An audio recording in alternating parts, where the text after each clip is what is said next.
Dr. Jason Gallicchio, fresh back from the South Pole. So take it away. We'll do more formal introduction after the colloquium. Yeah, so if you're interested in the South Pole thing, come to the colloquium. This will have nothing to do with the South Pole thing at all.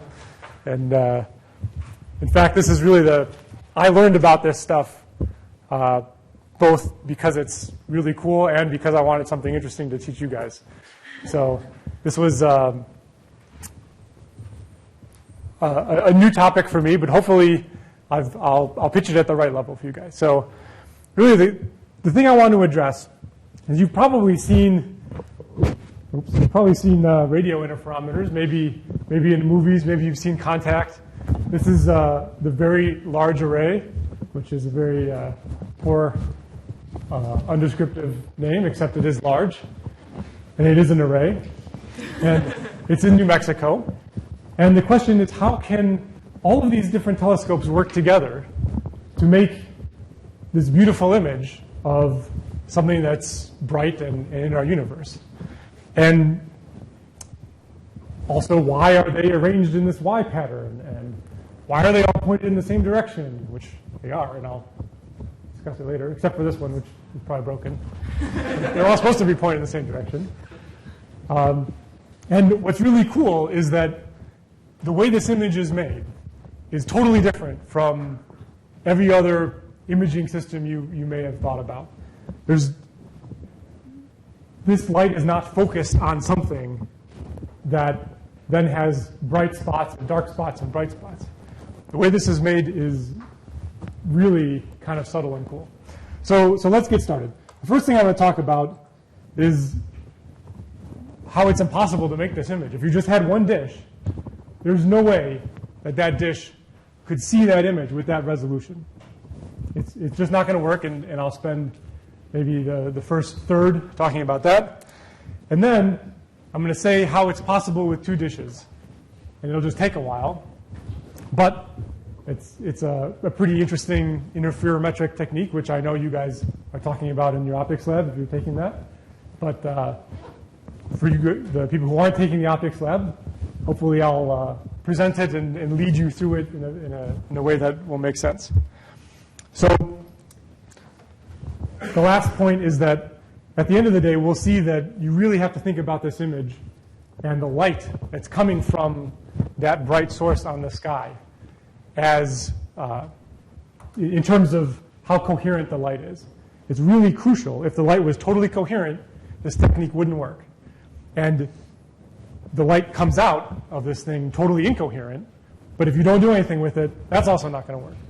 So the last piece we'll talk about what it means to have coherent radiation, how incoherent light becomes more coherent by filtering, and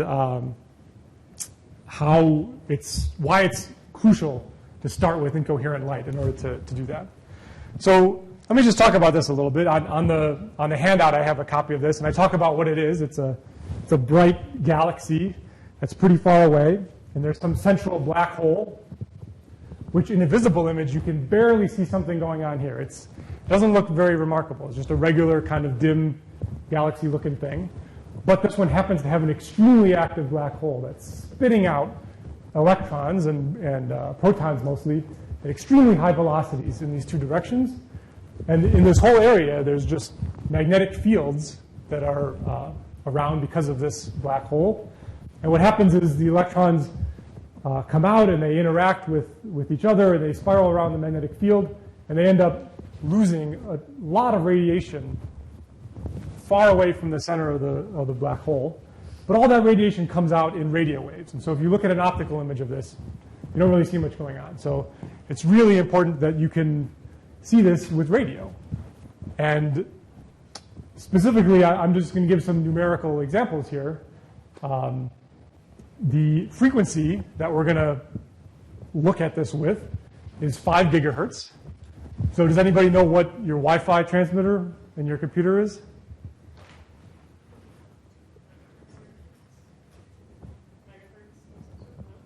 It's higher? 2.3, 2.4, yeah. So the normal Wi-Fi standard is actually about half of this. There's another Wi-Fi standard, which my laptop and probably a lot of the Macs and a lot of the newer computers have, which is 5 gigahertz, basically. So this radiation we're looking at is not some super exotic thing. You've got it coming out of and going into your laptops here. Now, the exact, whether it's 5.0 or 5.1, there are bands allocated for Wi-Fi and bands allocated for radio astronomy. It's good they don't overlap, otherwise radio astronomy would never see anything. But it's around 5 gigahertz. And in this whole talk, basically, one significant figure, maybe even less than one, will be good enough for making estimates of whether things are possible or not, right?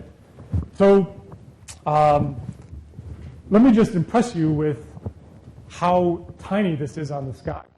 So 1 arc minute, 2 arc minutes. Maybe you guys don't really think much about arc minutes. The moon is about half a degree big. So a degree is 60 arc minutes. So a moon is about 30 arc minutes. And I scaled Saturn to match about the size of it. So each lobe is about the size of Saturn. And so with your bare eye, you can't really see the details. You can't really see that Saturn has rings. But with a reasonable, really good binoculars or a reasonable telescope, you can see that Saturn has rings. So in an optical wavelengths, you don't need an impressive telescope to see the kinds of detail that this image shows on the sky. But we'll see that for these really long radio wavelengths, you need to do something special. So the first thing I'm going to talk about, like I said, was how this is totally impossible to see if you just have one dish. Even the biggest dish in the world, you're never going to be able to get the resolution required for this image. And so I'm going to spend a while talking about how we can know what resolution a telescope sees.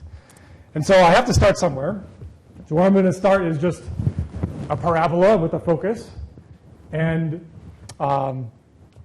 the important part about why a parabola is interesting to use for telescopes and things is that all of the distances coming in from straight up are the same no matter how you come in and come to the focus.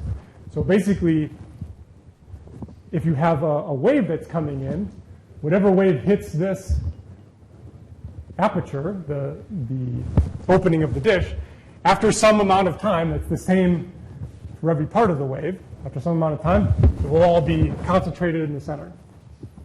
And that'll be our starting point. So let me talk about that in a little bit more detail.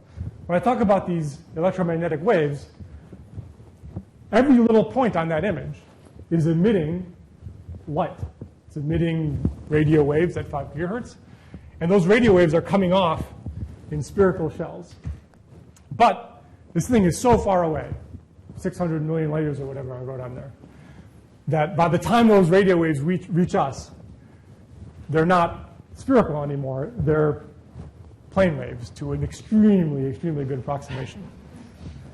Right? You're not going to get better than this. So let me just talk about when this wave gets concentrated at the focus, what kinds of things are we interested in?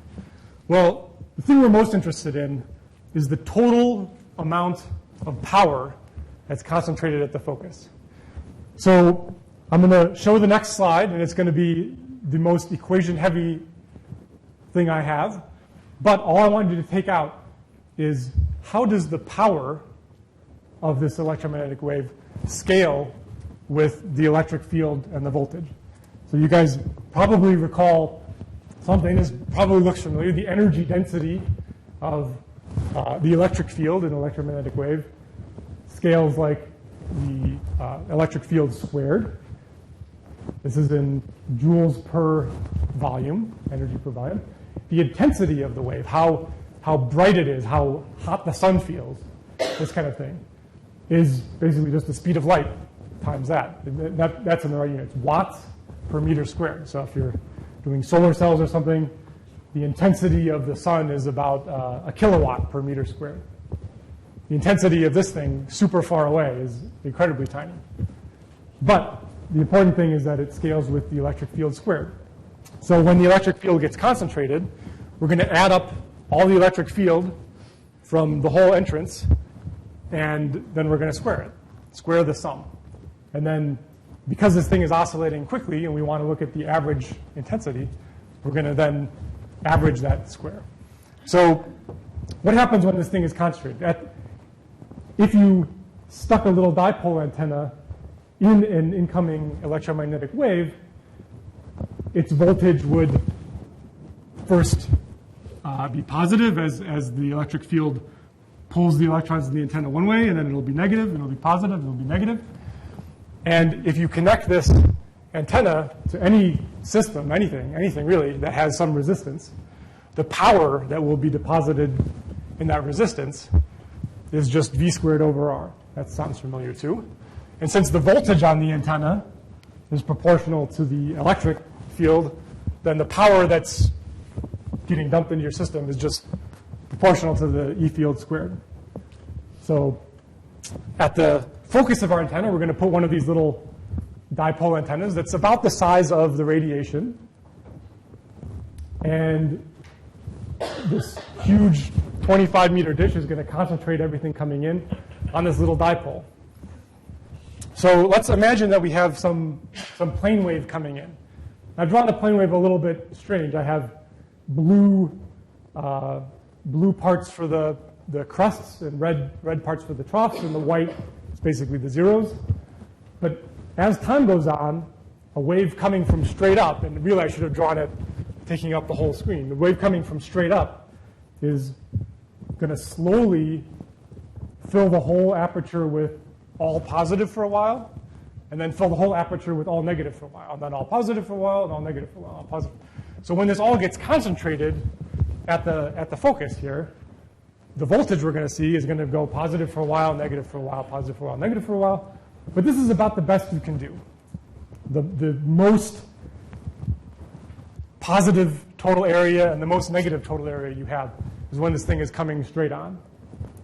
And again, to measure the amount of power coming in, you'll take this, add up the area, because it's concentrated at the center, and then square it and average over time, and that'll be the power coming in. So what happens if a wave comes in at a slightly tilted angle? Well, as you tilt this thing slightly, what's going to happen is as this wave streams in, you're not going to get a whole aperture's worth of positive stuff and then a whole aperture's worth of negative stuff. You're going to get some mix as it goes on. So here's an example. Here's a picture of a tilted wave. So it's coming in at some small angle. And as you tilt it, we're going to ask a question about how far do you have to tilt it until you actually don't see anything at the focus. And the condition for not seeing anything at the focus is that you add up everything you see here right at the aperture, because that's what gets concentrated at the focus. And there's some amount of positive for a while, and then 0, and then some amount of negative for a while, and then 0. And you add all that up, and you get 0. And as this wave comes in, these bands, where in the aperture the positive and negative pieces are, is going to move around. But the total sum is going to be always 0. So here's an example. For this particular frozen configuration, here's what you would see. You'd see nothing at the end because it's white. It would go positive for a while, nothing in the middle because it's white, and then it'll go negative for a while. And if you add up this area with the sign, because we're adding up electric fields, this is going to be 0. And then you square that, and it's still 0. And as time goes on, my slide's not changing. Oops, that's too much. This is the one I want. Yeah, as time goes on, the wave comes in, so I don't have an animation up here. But the peaks in troughs will move over. But like here is where we started, and then after a while, you'll have the positive peak move over, the negative peak move over. But if you add up all this area, because it's exactly one period of a sine, you're always going to get exactly 0. So that's the electric field, which becomes the voltage. You square it, you still get 0. So what happens as you continue to tilt it? As you continue to tilt it, this is the case 0 tilt. This is the case I just considered where we're tilted exactly right to get 0. oops, no, I shouldn't have given away the answer here. The intermediate case, in between, things don't cancel out. For a while you get 0, like right there. The positive cancels the negative. And right there, the positive cancels the negative. But you still get some overall amount of positive and negative. It's less than the top case, where you get all positive and all negative. And as you tilt more and more and more, you get more peaks and more troughs, and you get more cancellation, and maybe you have just a little bit left, but it's only this little hump at the very edge. So this is the first sheet that I gave you. Basically says, calculate what angle this happens at. Where do you first see 0? And unfortunately, I forgot to have a version of this slide without this labeled, but yeah, so if you guys calculate where you first see 0, just by doing the geometry of the problem, you can convince yourself that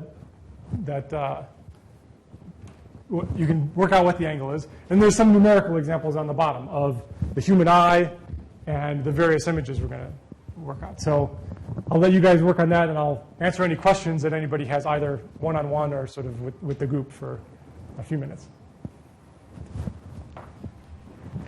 So if you need to calculate it, you can. We're talking just order of magnitude. So if you just one significant figure, even with a large error, that's totally fine. Yes? So you mentioned that the parabola focuses each part of the plane wave into the dipole antenna. Do we need to worry about the coherence of the different bits of the plane wave, because they all travel different distances when they are focused, right? So they would encounter a phase shift. Is that? This is the phase shift that we are dealing with. So you can look at it two ways. Actually, maybe the best way to look at it is in reverse. If you imagine saying that, okay, what ends up at the dipole at the center is a result of what was a nanosecond before, it will have been a foot away, speed of light. A nanosecond before that, it will have been a foot away. A nanosecond before that, it's the sum of everything that's, 2-3 feet away. A nanosecond before that, it's the sum of everything 4 feet away. If you work out with the reflections of the parabola, after so many nanoseconds, it's some little crest that's coming out the top, which we're not so concerned with, but it's also exactly the plane that's coming in because of the shape of the parabola. So that's why it's the sum of what's coming in that membrane. That's the time reverse way of thinking about it might be a little easier. All right. How are you guys doing?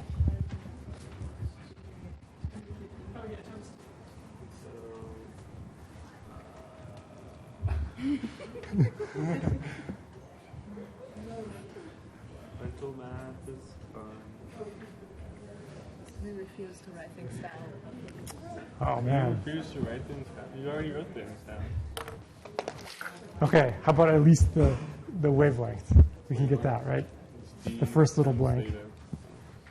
We think it's like the theta is lambda over d. But, so how does that come out? If you just work out the geometry of this problem, how can you find this theta where you have exactly this condition? So there's sort of a nice little triangle you can draw. Yeah. That's you're on the right track.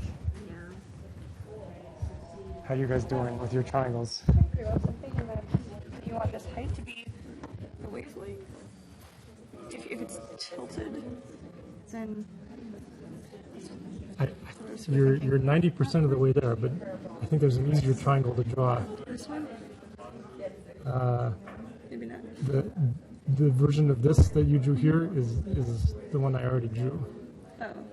So if you just draw along the white line. Oh, like right here. Yeah. So now you just have to work out the angles. Okay. Yeah, great. All right, how's this side doing? We don't have a pencil. We're talking about arc length and triangles. Does anyone need a pen or a pencil? Came prepared. Just one. We drew a triangle. What do you mean they don't cancel? They're like has positive and that's negative, you definitely have more negative than positive. But like it's the projection of this onto half of this parabola thing, and then this gets projected onto the other half of the parabola. Yeah, that's right. So at the entrance to the parabola, this part is sort of positive-ish and this part is negative-ish. But the question is just how to relate these three quantities just purely geometrically once you've established that that is how much we want to tilt it. So here. We're 18 kilometers here. Yeah. All right, how you guys doing? Oh, look at that. You got your numbers done. And did you manage to figure out what triangle is the interesting triangle to draw to get that answer? Just Yeah, excellent. How about you guys? You're thinking about which triangle to draw?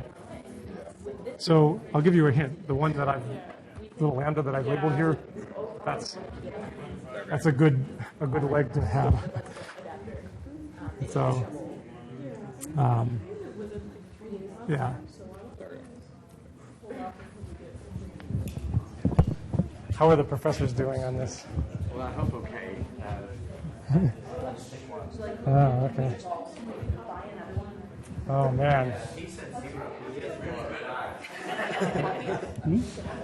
Oh, yes. Oh, another, yes. Does anybody not have one of these? Sorry, do you have one, or would you like one? It's a big number.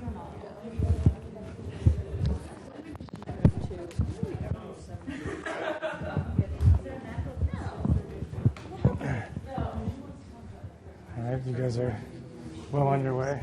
How are you guys doing? Oh, man. It's tough having to think, isn't it, in the middle of class? in a couple of months, I'm refused to them. Ooh. That's the union over there.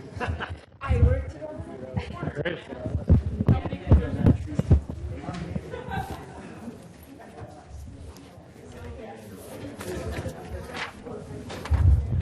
All right, so everyone who's working on it is doing pretty well. So the wavelength was 6 centimeters, which it's pretty reasonable.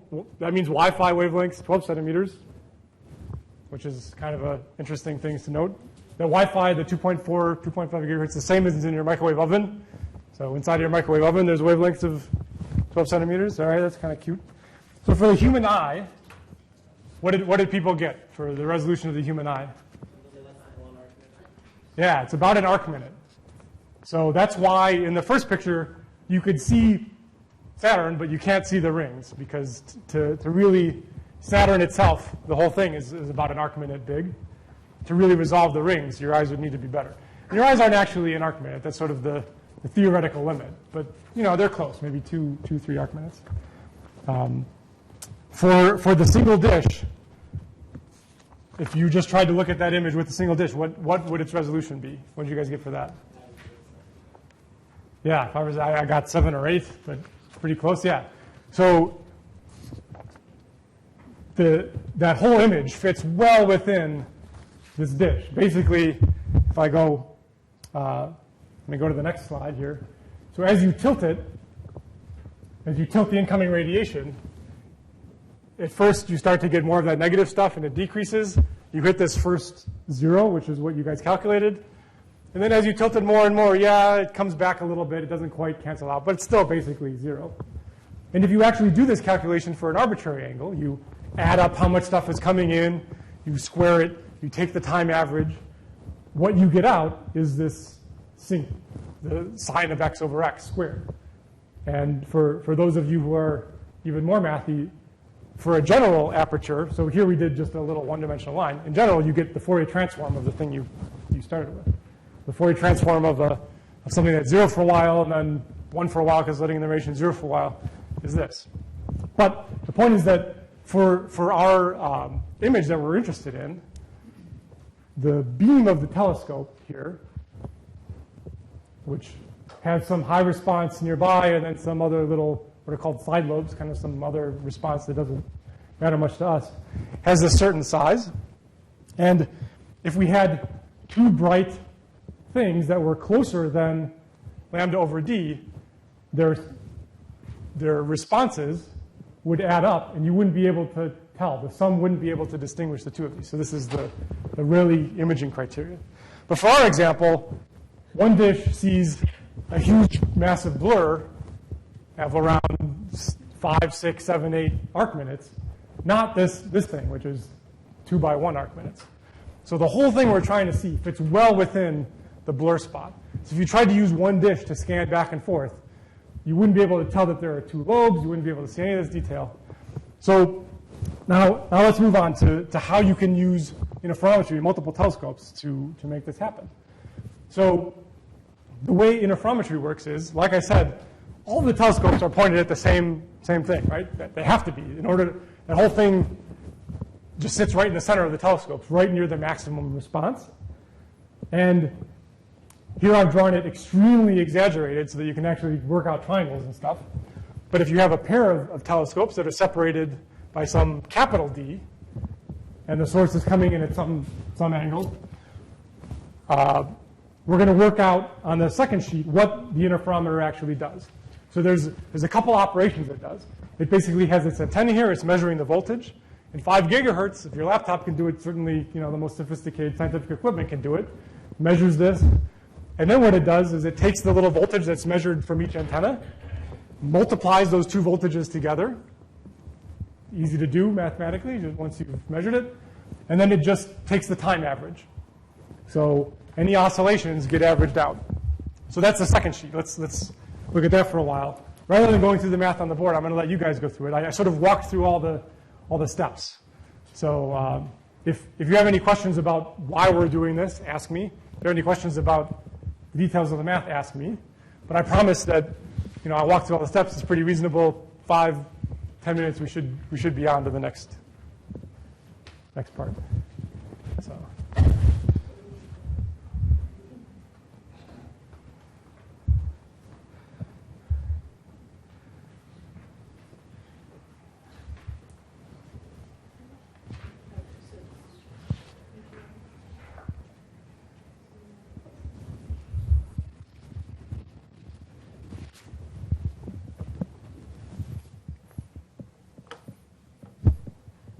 Let me do one thing here.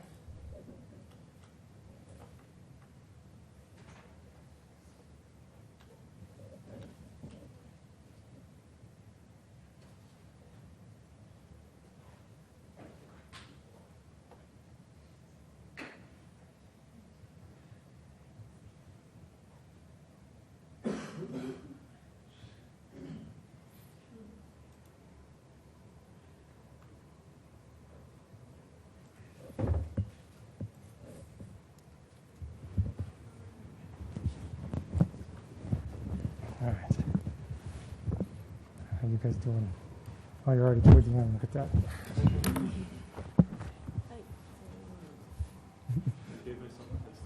What was that moan?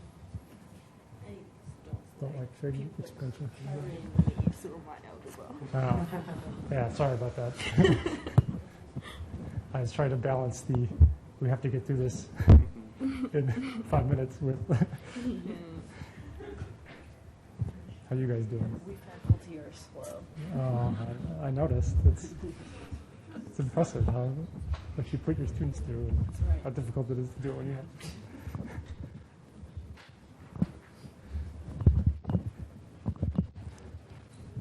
How's it going here? It's going pretty well. Yeah, that looks good. Looks good.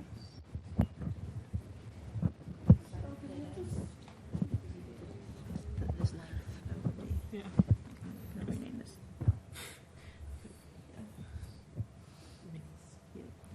I think that looks real good.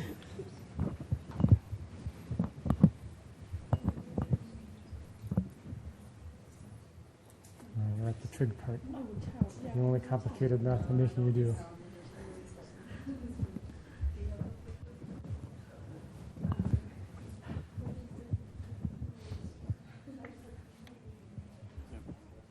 Sweet. This thing is just double period averages. just the zero to get this.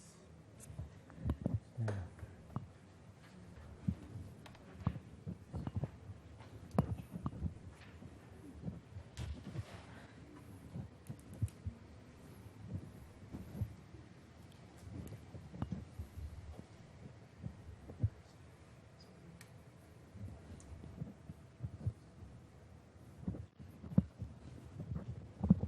Right, even the faculty are doing pretty well on this.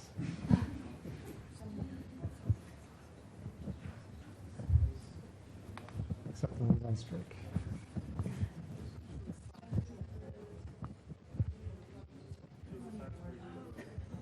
Retired or something? Thinking about it.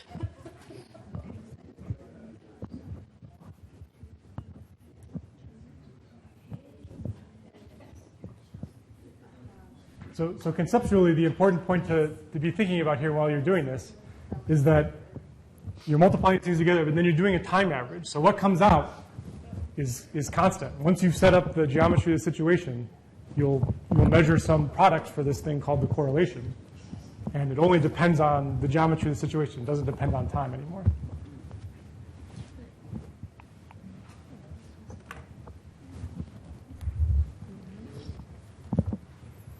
I should have left you guys more room. Everyone is tilting their math. Yeah, Yeah. everything's fine. Yeah, you're tiny. It's ridiculous. Okay. So what's the big map?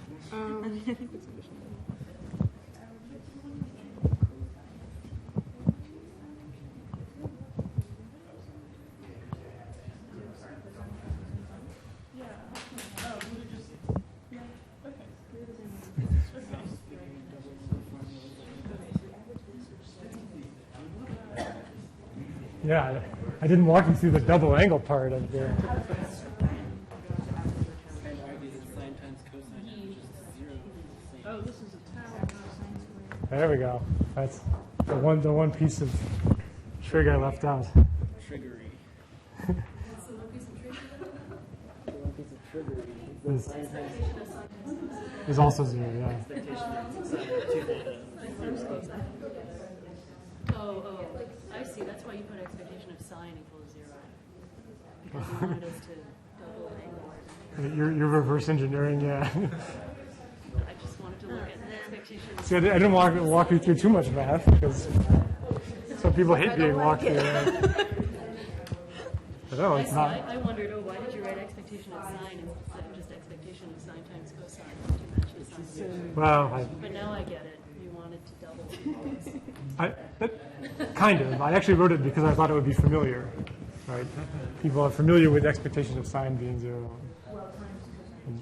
And sine cosine equals cosine cosine. Yeah, exactly. Which is pretty implicit if you set whatever alpha and beta equal to the same thing, right? In the previous. Close. Yeah, I mean, that's like one of the things that I actually remember. All right, so Maybe he'll let you know.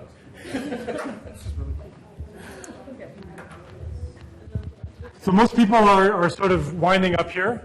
What you guys found was that for a fixed source angle away from the vertical, as you start to separate these antennas, the product is big, and then it gets small, and then the product gets negative, and then the product gets small again, and then big.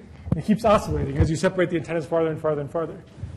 And the other thing you discovered was that the period of this oscillation has to do with the angle. So let me draw a picture of that here. So for a source at a small angle, you get a long period oscillation. For another source at a bigger angle, and I've drawn a dimmer source just as an example, because it also the amplitude depends on the intensity of the source. But a source at a bigger angle will have a higher period as you take your two antennas and separate them, bring them forward and backward. All right? So if you have two sources, or in general in the image, if you have a continuum of stuff being emitted from space, what you end up getting is the superposition of all of these sine waves. And there's a big asterisk here, because this is the part where we have to talk about coherent and incoherent stuff. right? Because the operation was to multiply two things together. And so that doesn't sound very linear. So we'll get back to that in a second. But it turns out to be that it is true. So the superposition of these things gives a superposition of two sine waves. And how would you recover what angles of things you're seeing if all you had was this measurement of telescope separation and this wiggly response? Fourier transform, exactly. So the Fourier transform of this superposition is just, in this idealized example, these two delta functions. And so if you had a whole bunch of stuff, there you get some super complicated interference pattern as you separated them. But all you have to do is take the Fourier transform and you get back where stuff was on the sky. So you might have two related questions. Nobody actually asked these two questions, but if you sit and think about it for a long time in Antarctica like I did, you get two questions. So the example I drew, both telescopes were basically along the ground, right? But the source had to be straight up, pointed from vertical, right? But obviously, stuff in the sky is not always exactly above the ground. It's far away. And the second question is, how do you tell right versus left? Right? Our cosines were symmetric. If these angles were on the other side, and I separated the two telescopes, you would get the same response out, right? So you can't tell positive versus negative. And the answer to these questions is kind of related. The first one is that if the source is really coming in at some angle, you point your telescopes at it because it has to be sort of near the center of the beam. But then what you do is you pick some reference direction, toward the source. And what you do is the signal that's coming out of here, you delay electronically by some fixed amount, the amount that would put this telescope here at the reference direction, so that things coming from the reference direction have no delay. Just like in the previous example, things coming from straight vertical had no delay. And then when you have other stuff, some source at some angle here, there's some additional delay. And different sources at different additional angles have this additional delay. And it's this delay that goes straight into the calculation. And the left versus right thing, where do you pick your reference direction? Well, you can pick your reference direction to be off-center here. You could point your telescopes a little bit off-center, and you can pick your reference direction to be a little off-center. And if this is the brightest thing in the sky, and there's nothing down here, and nothing down here, and nothing down here, then you're basically seeing everything you want, and stuff that's further away from this reference direction gets higher and higher frequency sine waves. So there's also another sophisticated technique, because you can really tell if things were left or right of this reference direction. The waves are arriving a little bit before, a little bit after. So there's a more sophisticated way to tell that and to get rid of this ambiguity. But conceptually, the simplest thing to do is just point a little bit off. So one more numerical example before I just say a bunch of cool stuff about how this is applied. For the resolution of the image, for the pixel size, basically, for half an arc second, if you wanted to see a complete fringe here, how far do you have to separate the telescopes? Like the very smallest thing you could possibly see here would translate into a single complete fringe, so you know it's a complete fringe and not just some sort of slope, which would be hard to extrapolate. How far away do the telescopes have to be for that?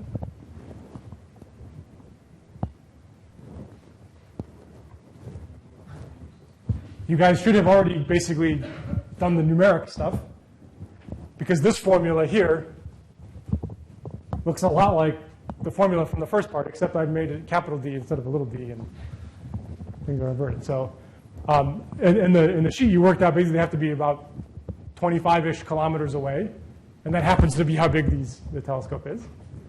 So that works out. And for a separation of 2 arc minutes, as if you're getting fringes from this tiny pixel that just are barely one fringe, if you move on, you get 2 fringes, 3 fringes, 4 fringes, 5 fringes, all the way up to 2 arc minutes. How many fringes would you get at 2 arc minutes?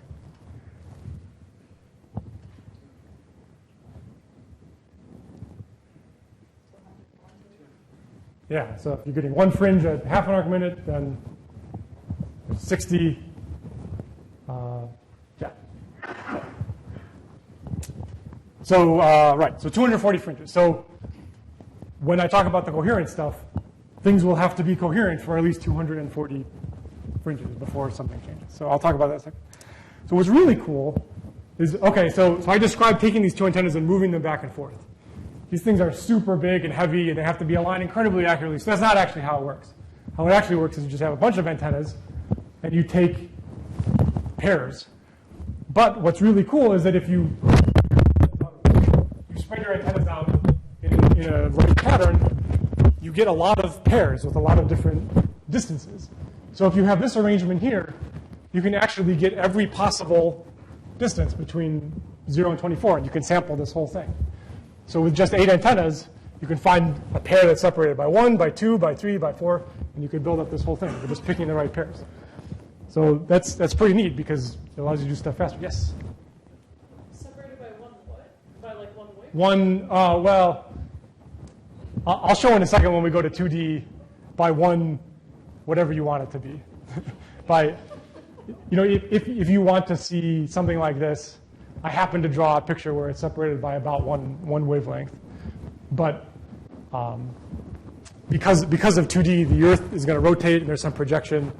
It actually, I'll show you that in just half a second here. But the point is that you get many more pairs than you have antennas. So that's kind of neat. So let me just talk about 2D stuff for just very briefly.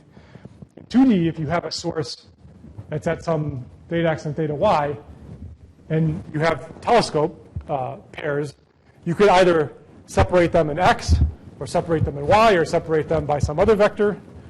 And for this source here that's, you know, some x away from straight up and some y away from straight up, as you separate your telescopes in x and y, you get a plane wave kind of fringe pattern that looks like that. And again, if you have a bright source at a small angle and a dim source at a big angle, the plane waves just add up and you get some superposition, which you can then Fourier transform back, this time a 2D Fourier transform, to get back what you see. So let me just talk about configure this funny Y shape and project it on the ground. There's a bunch of concentrated ones in the center, and then they get further and further as you get spaced out. And the reason is if you take every pair difference as a vector here, you get a pattern that kind of fills the plane. And that's why they're arranged in this Y, and that's why they're arranged with those distances. And as the Earth rotates, any source that's up there, the kind of X and Y vectors will rotate with it. And so this whole shape rotates around. So you can fill in a lot of the plane here. You don't have to move your telescope to every possible XY separation. So now let me get back to this asterisk, this superposition. Right? When you have two sources, does the superposition really look like that? Let me see what I said here. Yeah, the electric fields add, but when we multiply things together and average them, that doesn't look like it's going to add. So let me just write something on the board here. Yeah, that side. There's more people on this side, majority rules. I'll try to write at the very edge so you guys can still see. So here's our setup.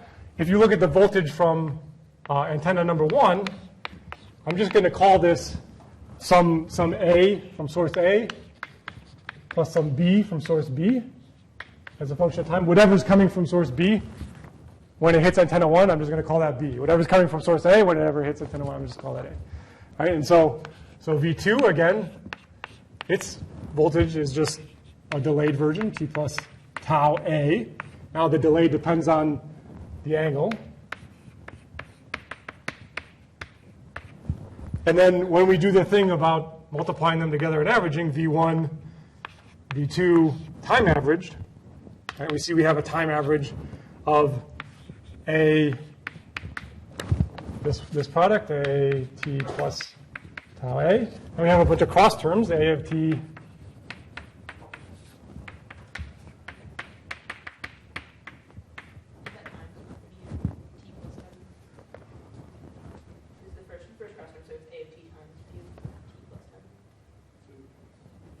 oh, yeah.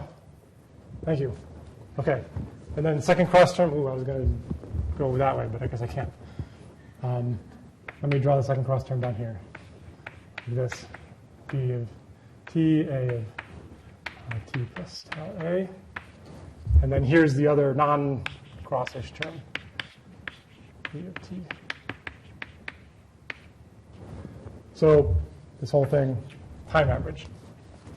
So if this is going to be the case, if we really do get the superposition, we want these cross terms to end up, we want these to be, want these to be 0, and we want these to be what they were when there was just a single term. All right, so for sine waves, if you really do have a perfect sine wave, and you plug in the sine waves like we have in the formula, this is not going to work. You're going to get cross terms, and they're going to have pieces that don't average away, just like the pieces that didn't average away for the single terms. So yeah, what we need is these cross terms to be 0, and we need these to end up each looking like, this one, for example, needs to look like the intensity of B, and then that cosine factor, 2 pi theta B times this delta thing, which is d over the wavelength. All right, so if we're not dealing with pure sines, what are we dealing with? Well, if you look at the actual spectrum of this thing, sig A, first of all, this is a spectrum multiplied by 1 over 100 because it's super bright. It's probably one of the brightest things in the sky. It's very flat. There's a logarithmic scale. And for a tiny bandwidth around 5 gigahertz, it's pretty flat. So we're basically dealing with white noise. And what does white noise look like? Here I've generated some white noise. What does it sound like? To generate white noise is pretty easy. You basically pick a random number at every time sample. You get white noise.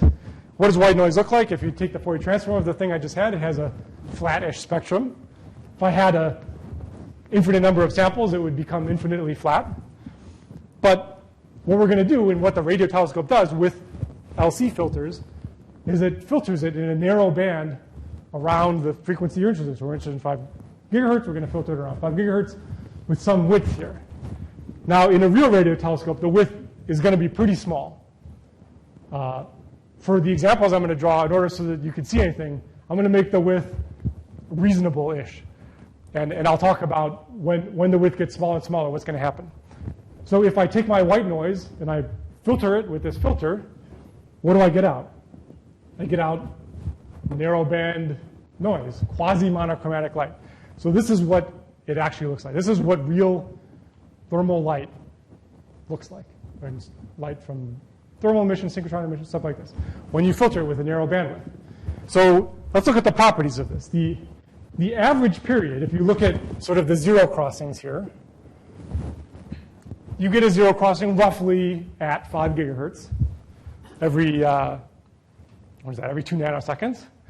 And you can see that there's some overall shape that kind of warbles.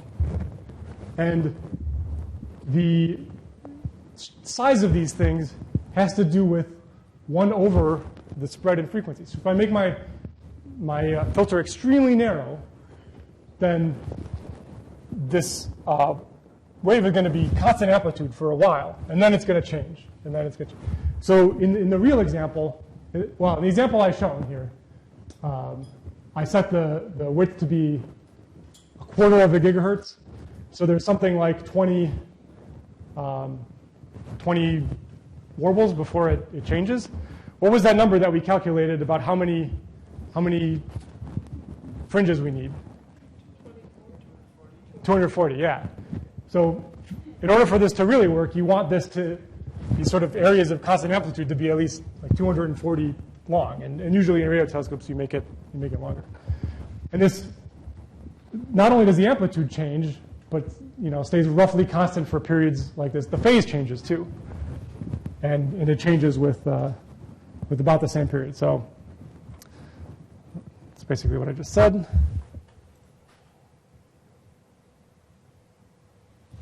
Okay, so hopefully this will load. If I actually take 2 things. I've called it A and A of t plus tau, just like that. And they look like this. And I multiply them together for different taus. So for tau equals 0, you're basically multiplying it by its exact same self.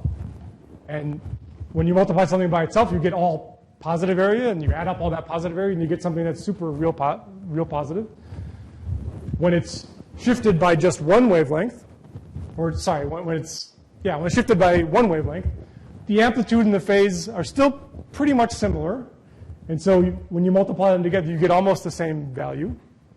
When you're off by exactly half a wavelength, you multiply them together, and the peaks get multiplied by troughs, and you get pretty much negative. But as you get further and further out, eventually these things kind of decohere. The peaks and troughs no longer line up. And basically, instead of getting mostly all positive area like we're getting, then mostly all negative area, and then mostly all positive area, eventually when you get far enough away, you just sort of get randomly positive and negative, randomly positive and negative. So if my example went on for much, much longer, and I let this thing go for much, much longer, this would eventually die out. But like we said, we need about 240 of these oscillations at roughly the same amplitude. And then after that, it'll die out. But the important part is that by making a narrow enough filter, we can make it basically look like the intensity times a cosine, as long as we're roughly constant. This is a cosine that then decays. But we make it narrow enough to look like a cosine. So what about the cross terms? So here's A and B, two different random things.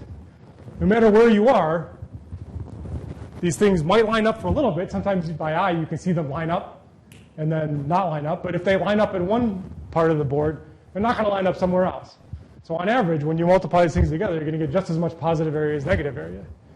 And sometimes it'll come into phase a little bit more. Sometimes it'll go out. Again, if I made these things really long and added up a lot of positive and negative area and took the average, this would really be mostly 0. So that's basically it. Now, are there any questions? I have a review slide. I know I went 5 minutes over, which I apologize. But this is sort of the magic of radio interferometry. You can get away with few antennas arranged cleverly. And it's super critical that you think about the coherence properties of light, because otherwise, these cross terms, if your source was perfectly coherent, these cross terms wouldn't go to 0, and you wouldn't just get a simple superposition. You wouldn't be able to do the simple Fourier transform. So, questions? You guys need to leave. Feel free to leave. I can say one or two more other things if you're interested.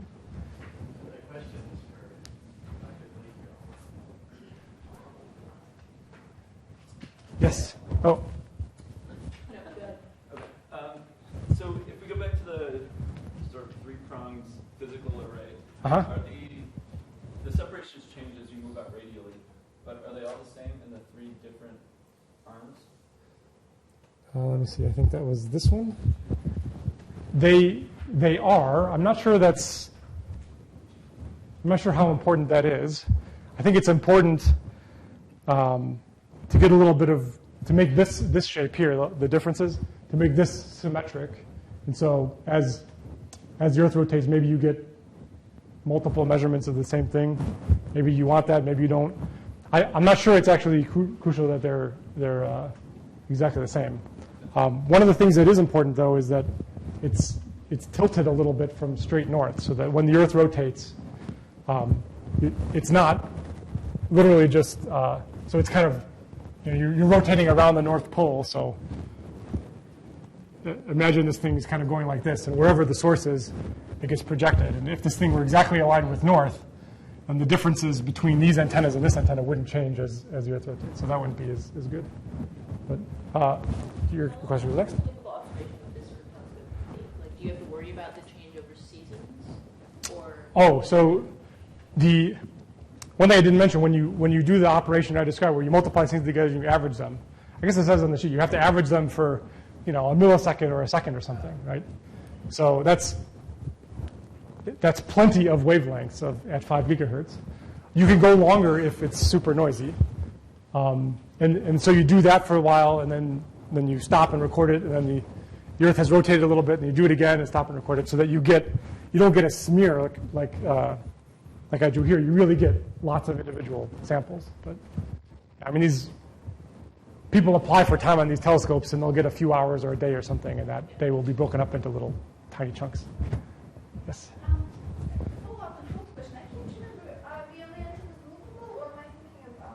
They are movable. They're on railroad tracks.